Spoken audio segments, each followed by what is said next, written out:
Bon, si vous le voulez bien, on va regarder un peu ce qui se passe. Là, je suis venu pour contrôler les essaims, les petits essaims que j'ai fait fin mars, début avril. À mon avis, il faut rajouter des cadres.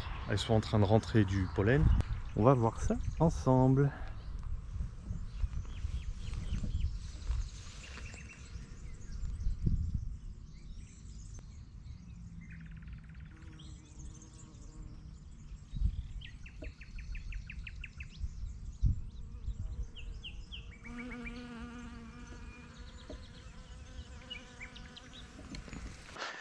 Ma pince, elle est là.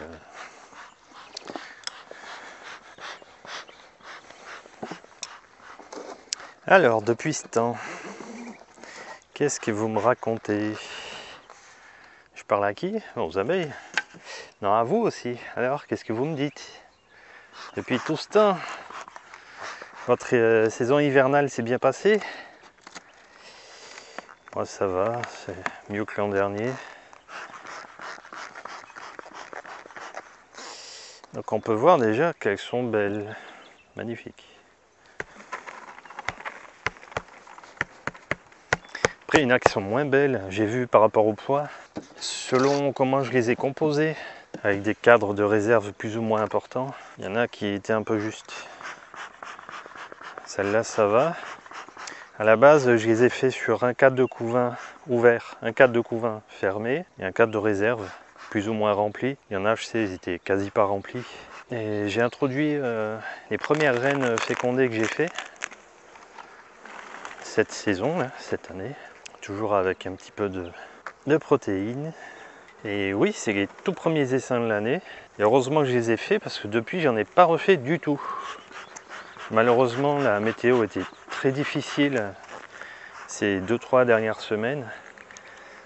En gros, il y a eu une semaine de beau en mois d'avril. Et depuis, soit il fait beaucoup de vent avec du froid, soit la semaine passée, il y a beaucoup plu. Puis là, il va pleuvoir encore toute la semaine. Et ils annoncent encore pas mal de pluie. J'ai juste aujourd'hui et demain pour vérifier vite fait. Hop. Alors. Oui, ça c'est beau. La fécondation s'est très bien passée. On peut voir que la reine fait très bien son travail. Et depuis, ouais, j'ai arrêté l'élevage parce qu'il fait trop froid en fait. Il fait trop froid, il y a eu du mauvais temps avec le Mistral. Donc j'ai arrêté l'élevage comme je vous avais mis une photo qui faisait trop froid. Et depuis, j'attends de pouvoir reprendre l'élevage. Je pense semaine prochaine, j'espère. Parce que bon, je pourrais faire les greffages, tout ça, mais c'est les fécondations qu'il faut assurer. Et si la météo, les conditions climatiques sont mauvaises pour les fécondations, ça sert un peu à rien, quoi. Si au moment où les reines doivent être fécondées, il fait très mauvais temps, c'est raté. Elles sont tellement populeuses que là, franchement, heureusement que j'arrive. On voit bien la reine, qui est magnifique. J'enlève sa petite cage d'introduction.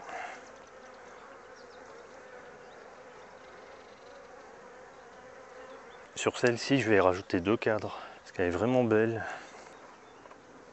toute façon, il ne va pas faire froid jusqu'au mois de juin non plus. Il ne faudrait quand même pas abuser. Après, on ne sait jamais, mais pareil qu'on est au printemps quand même, hein. Celle-ci a été très très belle. Magnifique couvain, une belle population. C'est pour ça que j'ai rajouté 2 cadres.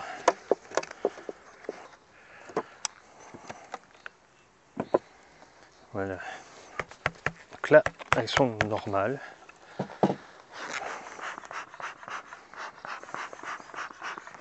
Ouais, je les ai remis en ruchette polystyrène. Parce que pour le moment, j'ai pas encore de ruchette bois, mais je vais en avoir. Je vais en avoir ce mois-ci. Donc ça arrive. Mais pour démarrer, il me fallait des ruchettes. Et donc, j'ai pris un peu ce que j'avais. Ça fait très bien le travail.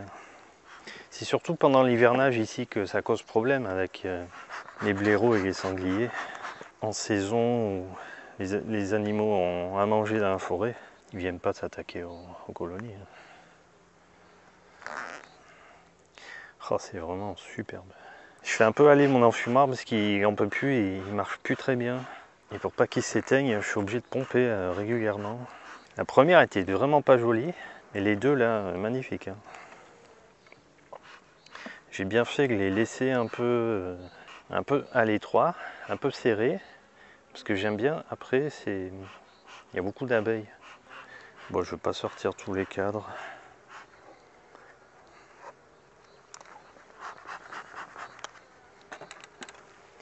Je vais virer ça. Donc les belles colonies comme ça, je vais rajouter 2 cadres. Et les colonies un peu moins jolies, un peu plus justes, j'en mettrai qu'un. Pour bien les laisser comme en cocotte minute. Bien laisser monter la pression.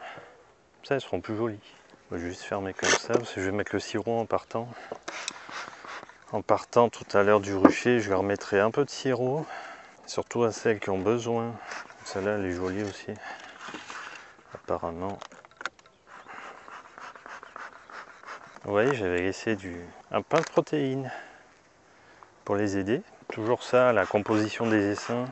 Je fais un cadre de couvain ouvert, un cadre de couvain fermé. Des provisions si possible. S'il n'y en a pas, j'en rajoute avec du sirop et puis les pains protéinés.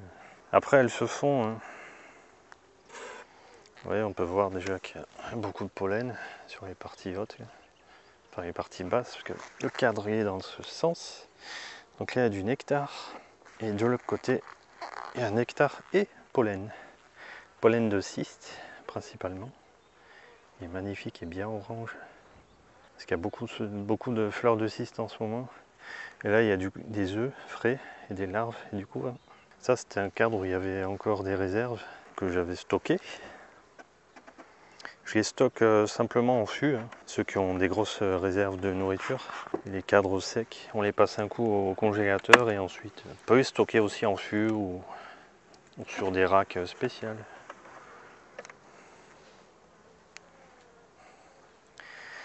Donc mes rennes, elles fonctionnent bien. Je suis content. Au moins quelque chose de bien cette année. Ça change de l'an dernier où je perdais absolument tout. Il me restait 8 colonies, vous vous rappelez. Là, maintenant je fais attention à tout. La jolie petite reine. Sur son couvain, magnifique. Bon, ça c'est des essaims pour le mois de juin, vous l'avez compris. C'est des essaims de printemps. Donc d'habitude j'en fais plusieurs séries là. Et là avec le climat franchement, je me voyais pas refaire une série encore. Les fécondations là, je les aurais ratées, je sais, l'an dernier. Enfin pas l'an dernier mais l'année d'avant. J'avais raté des séries comme ça parce que j'avais voulu forcer un peu parce qu'il faisait pas très beau. Bah, y en a qui n'étaient pas bien fécondés, enfin ça avait pas bien marché. De toute façon là ça fait 5 ans maintenant que le climat un peu plus difficile. Je leur remets leurs protéines là. Et je leur fais un petit trou, puis elles passent très très bien. Tac. Ça je leur laisse parce qu'il y a un petit peu de miel dessus. Et puis il y a des abeilles surtout dedans. Je ramasserai ça la prochaine fois. Allez, on va regarder celle-là ensemble aussi. Après de toute façon, je fais un peu toutes les mêmes manipulations aux autres. Vous voyez, cet enfumoir, il fait que de s'éteindre. Hein. Pénible. J'aurais dû prendre l'électrique, ouais. Bah, la prochaine fois parce que là j'ai pas de recharge. Il faut que j'achète les petits liquides là, parce que je l'avais offert. Donc il faut que je rachète une recharge. Comme ça je pourrais m'en servir de nouveau. De toute façon l'an dernier je n'ai pas besoin. Et cette année je vais en avoir besoin. Donc là c'était les colonies que j'avais faites un peu plus petites. Et elles attaquent juste sur le 3e cadre. Je leur avais mis un cadre pas ouf. Donc celle-ci il manquerait un peu de nourriture. Donc on va compléter ça après. Et la reine, où est-ce qu'elle est? Ça, ils sont en train de le bâtir. Donc il y a beaucoup de pollen de cyste. On va pas tarder à faire du couvain sur celui-là. Là, je pense que c'était une colonie sur un cadre. Un cadre de couvain. Il y en a, j'y avais mis qu'un seul cadre. J'avais pas assez de cadres d'abeilles. Je suis toujours en train d'essayer de reconstituer mon cheptel d'origine. Et ouais, il faut pas qu'une saison, il en faut plusieurs pour refaire un gros cheptel. Allez là, la petite. Bon, là ça va bien. Je vais pas y rajouter de cadre à celle-ci parce que elle est trop juste. C'est pas nécessaire. faudra juste lui mettre du sirop là, qu'elle se réveille un petit peu quand même. Donc pour ce qui est des essaims hivernés, je n'en ai plus, j'en avais pas beaucoup de toute façon. Et là par contre vous avez encore de dispo à la réservation les essaims pour le mois de début juin. C'est une partie, ce sera ceux-là. Une autre partie, ça sera ceux que je vais encore créer la semaine prochaine, puis dans 2-3 semaines. Pour les ruches, c'est fini, j'ai stoppé. Ce sera pour l'an prochain.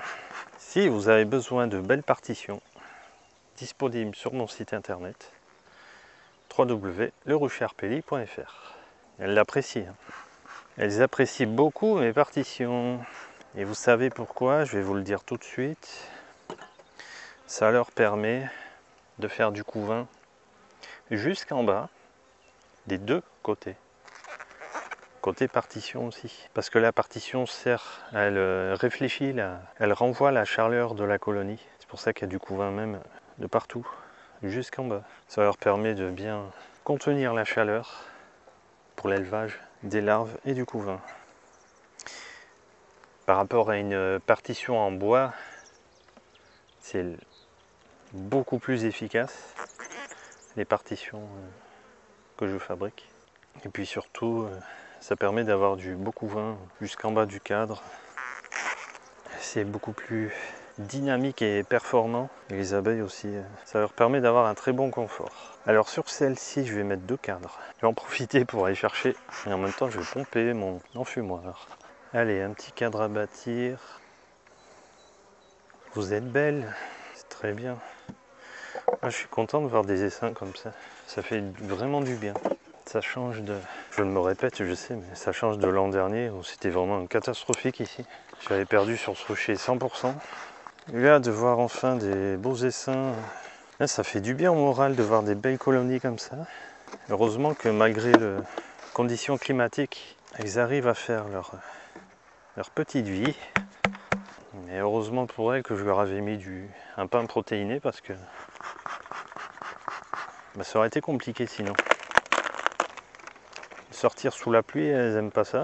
Et moi ce que j'aime bien c'est de laisser la colonie un peu à l'étroit. Et comme ça, ça me fait des très très beaux cas de couvain. Grâce aux partitions aussi, faut le dire. Ça c'est l'ancienne génération. La nouvelle génération, les partitions 2024, j'ai modifié encore un truc qui fait qu'elles sont encore plus efficaces. Et surtout elles sont encore plus efficaces contre la teigne, les larves de fausse teigne. Parce qu'elles ne peuvent plus s'introduire à l'intérieur de la partition. Ah, c'est vraiment magnifique. Franchement, c'est pas beau. C'est superbe. Des belles couleurs rouge, orangé. C'est magnifique. Ça, c'est un très beau cadre de réserve. De chaque côté. Elle commence à pondre d'ailleurs. C'est très bien. J'ai besoin de voir des colonies se développer et être aussi jolies comme ça. Pour un éleveur, c'est ce qu'il y a de plus important. C'est de voir ces colonies en bonne santé, avec des belles réserves. Puis moi ce que j'aime bien c'est les laisser se développer à leur rythme. Je cherche pas à les pousser, donc c'est pour ça que je suis un petit peu en retard. Enfin un retard entre guillemets. Je sais que beaucoup d'éleveurs poussent leur colonie pour qu'elles démarrent plus vite, qu'elles font plus d'essaims, enfin des genres comme ça. Moi j'aime bien un peu les laisser se développer à leur rythme à elles, sans les pousser avec du sirop coupé ou des boosters ou je sais pas quoi. Moi je mets rien d'autre. Je mets rien quand elles en ont pas besoin. Vous voyez le couvain. On peut dire que la fécondation a bien fonctionné. Et comme je veux toujours un résultat comme ça, c'est pour ça que quand il fait, je sais à l'avance qu'il va pas faire beau, je stoppe de suite l'élevage, les greffages, tout ça. Parce que sinon je sais que j'aurai pas des bonnes fécondations. Mes reines seront fécondées, mais vous voyez ce que je veux dire, ce sera pas parfait. C'est tellement difficile de faire des beaux essaims, de faire des reines qui sont bien fécondées au bon moment. C'est hyper complexe. Et je veux tellement avoir un résultat aussi beau que celui-là que, il y a plusieurs semaines, je préfère arrêter l'élevage et reprendre uniquement quand les conditions sont très favorables. Parce que sinon ça me plaît pas après. Je vais en mettre 2. J'hésitais à mettre le deuxième, mais bon, on va le mettre. Bon, l'acacia, ça a l'air compliqué cette année. Hein. Je sais pas ceux qui y vont, mais de mon avis, ça a l'air un peu plié cette histoire. Waouh, voilà, l'essaim il doit être magnifique. C'est plein d'abeilles comme ça. Je pense même qu'elles ont bâti à côté. Ouh, pas encore. C'est juste, hein. Là, j'arrive vraiment juste. Là aussi, ça fait 10 jours que j'ai pas pu les visiter. Je les ai visités il y a 15 jours, celle-là. Et depuis, j'ai pas pu. Il faisait vraiment pas beau. Hein. Je crois que ça fait même 3 semaines. Parce que quand j'ai visité, j'ai juste contrôlé qu'elles avaient bien ce qu'il fallait. Et comme il faisait pas beau, j'avais juste nourri. Et c'est tout parce que, je me rappelais, il faisait 6. Hein. Donc là, elles sont bien comprimées. Moi, j'aime bien les laisser comprimer comme ça, vous voyez. Alors, ok, elles sont un peu juste à l'étroit. Franchement, ça me fait des très belles colonies. Après, il faut pas tarder non plus parce que quand ils ont décidé que c'était trop tard, c'était trop tard. Vous voyez? C'est vraiment des belles colonies.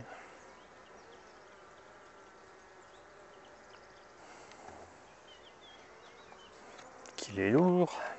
Je leur fais un peu de mal. Hop, couvain, superbe. Puis alors, il y a de la bouffe. Hein. Il y a ce qu'il faut. Là. À côté, c'est pareil. De toute façon, là, les 3 cadres, c'est les mêmes. Quand la colonie est volumineuse comme ça. Là, je vais même pas chercher plus loin. Rajouter 2 cadres. Hop, un cadre à bâtir ici. Celle-là, j'y remets 2 parce que franchement, elle a largement la puissance pour les faire. Puis voilà. Donc je vais finir ça, je vais continuer sur ce rucher à faire comme ça. Et on se retrouvera une prochaine vidéo pour contrôler des ruches dans lesquelles j'ai mis des essaims à développer pour ensuite les vendre. C'est des essaims hivernés que j'avais fait. En espérant que cette petite vidéo vous a bien plu comme pour moi. Et on se retrouve prochaine vidéo assez rapidement puisque là je pense aujourd'hui ou demain je vais aller visiter mes ruches. En taille, ils étaient moyens, sur 4 cadres. Et pareil, ils étaient dans des ruchettes comme ça. Ils ont passé l'hiver. Je les ai transférés il y a 3 semaines, 1 mois, je sais plus. Et puis on regardera ça ensemble. J'espère que d'ici là, le printemps va enfin se montrer. En fait, on a eu 2 semaines de printemps. Et je vais vous dire même, il faisait meilleur au mois de février ici. J'hésitais à attaquer les greffages, pour vous dire. J'avais déjà des mâles. Et puis bon, j'ai dit non, je ne l'ai jamais fait, on va quand même pas tenter au mois de février. Ouais, j'aurais dû, parce que elle, début mars. Super. Hein. On se retrouve à la prochaine avec pas encore le printemps, parce que si je fais ça cette semaine, la prochaine vidéo, il fera encore mauvais. Espérons que début mai, ça aille mieux. Parce que du coup, ça freine hein, les colonies. On fera avec. Le plus délicat, c'est les clients qui ne comprennent pas que, ouais, dans le sud, des fois, ouais, il fait pas beau. Pendant plusieurs semaines. Mistral, épisode méditerranéen et épisode cévenol, Mistral froid, puis voilà, il fait pas chaud. Hein. Les chênes, ils vont pas tarder à fleurir, les cystes là, ils sont bien. C'est pour ça que je rajoute pas de protéines, sauf s'il y en a une ou deux qui en ont besoin. Sinon, je rajoute rien, vous avez vu tout le pollen qu'il y a. Puis la semaine, dès qu'il fera beau, dès qu'il fera 20-25, là, il y aura beaucoup de pollen. À la prochaine, c'était Arpélie, et abonnez-vous si c'est pas encore fait. Salut! Petit pouce bleu. À la prochaine. Ah, mon enfumoir, purée.